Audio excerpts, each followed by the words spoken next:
So the more that someone tells me that I cannot do something, the more I hope to accomplish it. It's that never die attitude.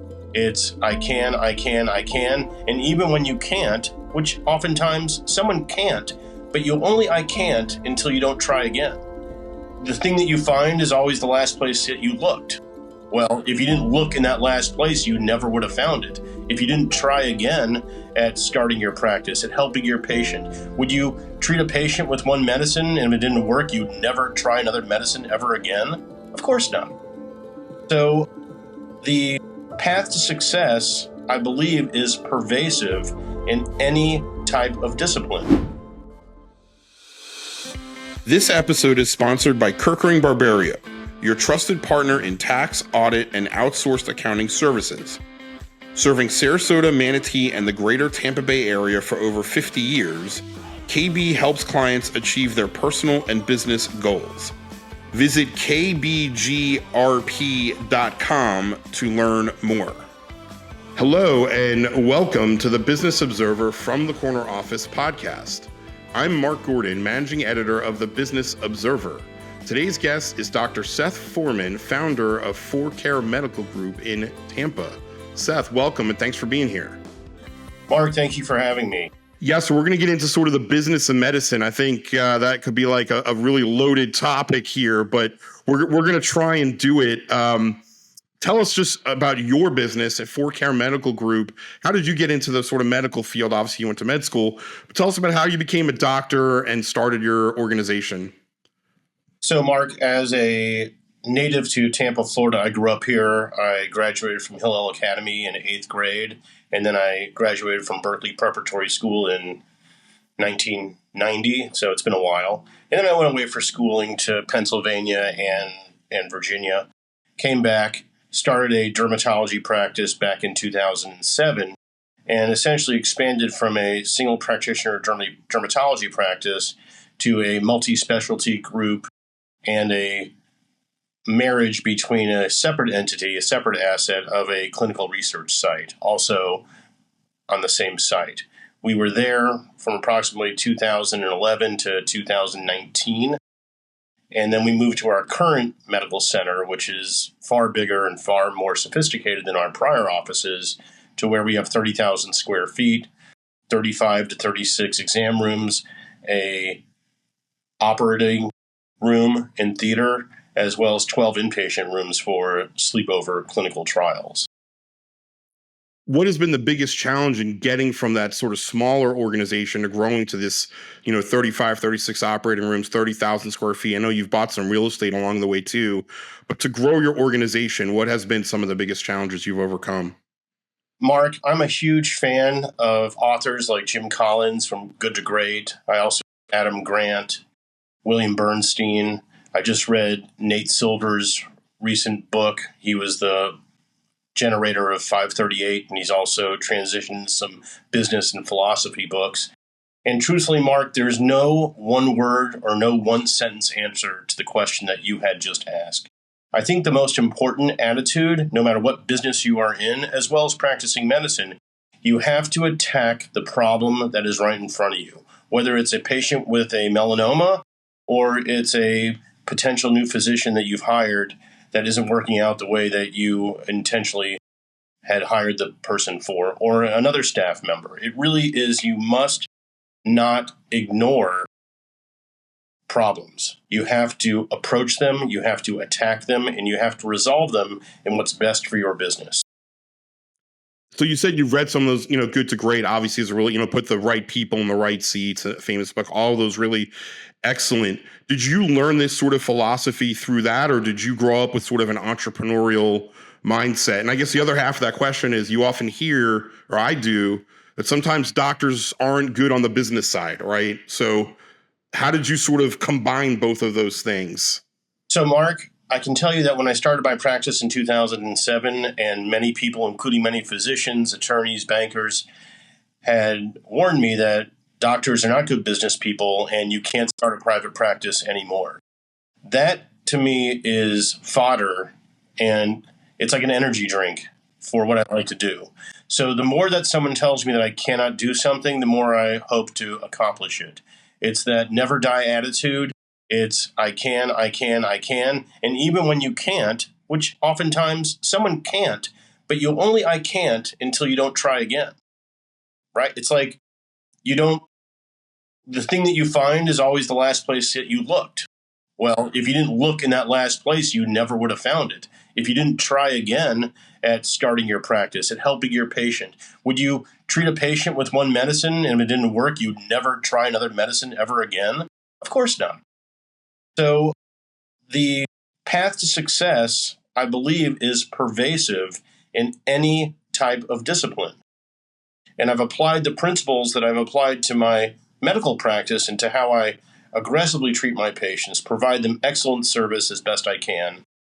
And I've tried to transition that to, because even your employees, even your team members are essentially your customers. Everyone has to feel valued. Everyone has to feel rewarded. And everyone has to feel that they have to contribute. This is not a merry-go-round. Everyone has to contribute. Yeah. So, and take me back even further. Did you grow up? You said you're from Tampa, grew up in this area. Did you grow up thinking I'm going to go to med school? I'm going to be in science. How did you sort of get into this position you're in today? Mark, when I graduated in 1994 from the University of Pennsylvania, my degree was in English literature, and essentially I had a withdrawal on my transcript from Intro to Chemistry. I landed in Hollywood for a few years. I have a master's in fine arts and graduate screenwriting from the University of Southern California. And after spending a little time there, getting some of my scripts around there, I realized that I don't have any talent. So I moved back to Tampa. I took some classes at USF in 1 year. I took all the prereqs in 1 year for medical school. I was very fortunate to meet my wife at USF. Hi, Hannah, if you're listening at some point. And I went to medical school. My wife and I moved to Richmond, Virginia. And I started medical school, became a dermatologist, and moved back to Tampa. Wow, you're so casual about that. That's such a fascinating backstory. I mean, you could write the next ER, right? I mean, you could. You have both combat notes. So you're saying no, you couldn't write the next ER. No, I will. I can't, and I won't. The reason why I'm so casual about it is because the hard part. There's always hard parts, but the more that you accomplish a small goal that looks like a big goal, it becomes like, oh, I've done that. I failed in Hollywood and I moved back to Tampa, got into medical, big deal. So this patient, this clinical trial didn't turn out the way I wanted it to. Well, that's okay. I've failed before and I'm going to try again. Patients don't appreciate people giving up. There are certain conditions for which I'm a national, if not an international specialist in. I'm a specialist or international expert in things that do not generate any revenue for a medical practice. I am an expert in a condition called hidradenitis suppurativa, which if you've never heard of it, then I'm happy for you because it means you don't have it. I'm an expert in pyoderma gangrenosum, another one. If you don't have it, I'm happy for you. But these are debilitating, disabling diseases that I've committed my clinical research resources to and my relationships with big pharma and experts around the world, as well as my medical practice. I have patients who come in from all over the state to see me for these conditions. And I have a few very, very special friends, some in Miami, some, Atlanta and other regions that also are experts in these diseases that are also able to help out my patients. So I like to attack the difficult, and I like to try and be different. Most dermatologists, especially you and I are talking from Sarasota. Sarasota is a great example of what dermatology, in a lot of ways, should not be. It's all Botox and lasers and fillers and other types of what I consider not traditional medicine. And I'll drill it down even further. To anyone who's devoted themselves to just making money by doing those types of procedures, go back to your medical school interview. Is this what you told them you were going to be doing? Is this what you said you were going to be doing? Is this why they gave you a degree that a lot of people would have, hundreds of people, thousands would have wanted? And instead, because you should be helping me, you should be helping these other doctors that I'm friends with and these patients. Instead of having them drive from far away, shouldn't they be able to come right down the street to you to attack these problems? 100%. Yeah. And you're right about that. The dermatology, I mean, I guess you can make this argument for a lot of medical disciplines, but dermatology certainly has that mystery to it, right? I just know from my personal experience with our 16-year-old son who has eczema, and there's kind of you don't know exactly, it's not like a cold, obviously. You don't just give one thing and then eczema goes away. So it's the mystery of figuring out what he needs to take to make it go away. So Mark, when you get one of these types of patients, and now let's transition to a business question, to a potential real estate deal, an opportunity that Leslie is able to capture for me and my businesses. What I say to patients who come in with some of these conditions, such as eczema, someone with really, really debilitating eczema, it's not just a rash. It's not just something you put a cream on these days. It certainly is. What I tell patients is they said, "Oh, I heard you're really good. I read online," or "Dr. So-and-so told us that you're an expert in pyoderma or hidradenitis or eczema." Well, no. I tell them, I said, "I don't know if I'm any good." I said, "What I do is I last longer than any other doctor. I will keep on trying. I have a lot of experience. I have no idea if I'm good. The medicines are good. Hopefully the medicine that we find for you is good. I'm not good. Right. I just try a lot of different things with data to back it up." Keep going. What leadership advice have you received, Seth, over your career that sort of stands out that you've used to grow your practice and grow your business? I don't think you can lead remotely. I don't think you can lead from a chair. I don't think you can lead from a camera. I only think that you can lead from people watching the back of your head and the back of your tush walking down the hallway, whether it's to a patient room, to a conference room, or to a real estate meeting. You cannot lead by sitting down. Occasionally you have to sit down, you have to think, you have to regroup, you have to come up with a plan, but when it's time to act, when it's time to influence others, you can't do it from a chair. Yeah. Yeah, got to be there. Who are some mentors in your life, and what sort of have you learned from them that have shaped where you are today? Mark, I can tell you at this point in time in my life, being 52 years old, I've had a number of mentors that I've absolutely loved and adored. Some of my chairmen at the Department of Dermatology and Medical College of Virginia, Dr. Garrett, Dr. Blaylock, other physicians. And as I transitioned into other types of business interests and research interests, there are doctors like Dr. Papp in Canada, who's a worldwide expert and a leader in clinical research. There are local individuals here in Tampa that are in real estate and development who are truly becoming world leaders as Tampa becomes a really preeminent city. If we weren't important prior to 2019, it seemed like the entire world moved here in the last 3 or 4 years. And every time we think it's slowing down, it ratchets back up.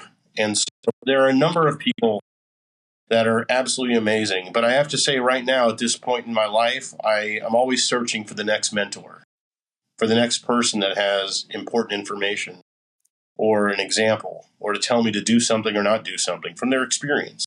Yeah. Yeah, we mentioned all the books that you read for constant learning.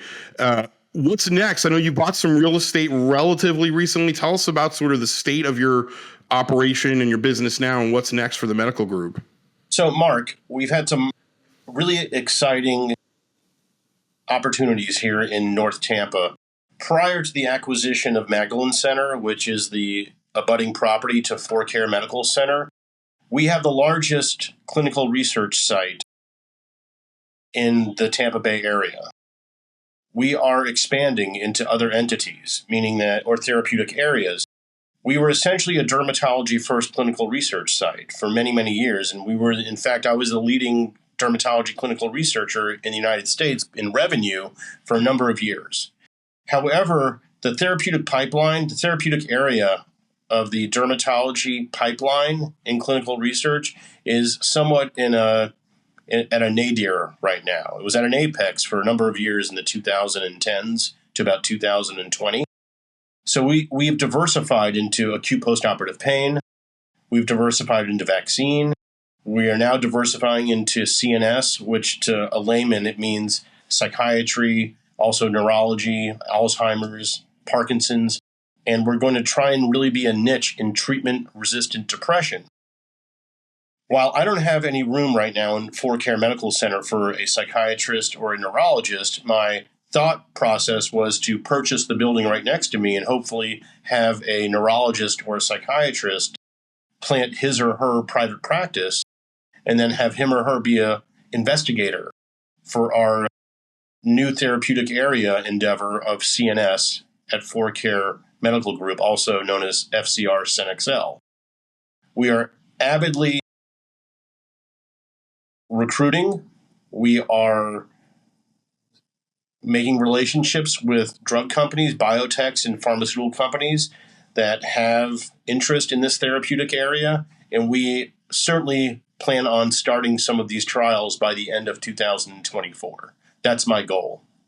And I am hell-bent on meeting that goal to have our first subject screened and enrolled by the end of 2024 with our new endeavor in CNS.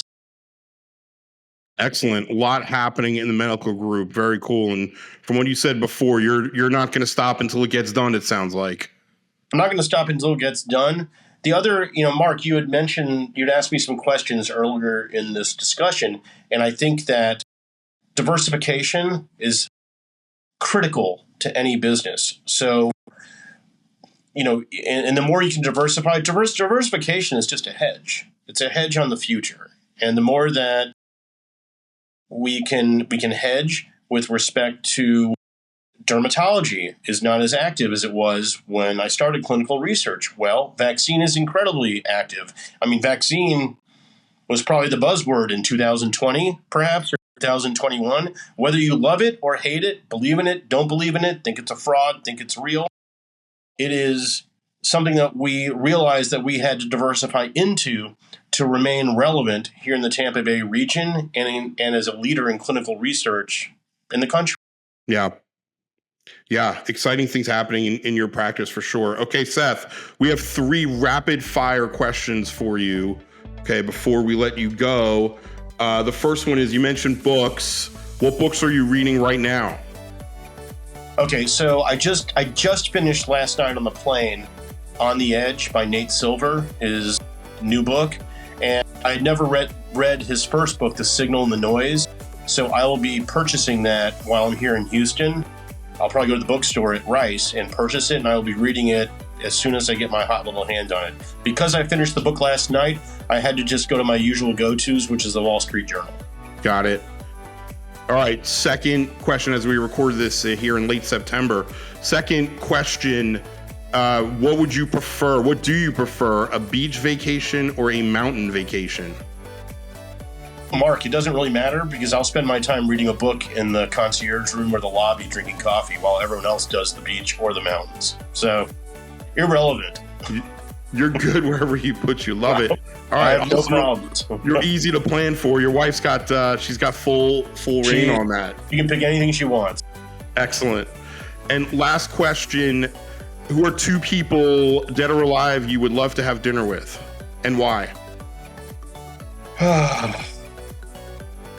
Well, I only have one right now because there's only one that comes. It's my dad. He passed away from cancer 10 years ago.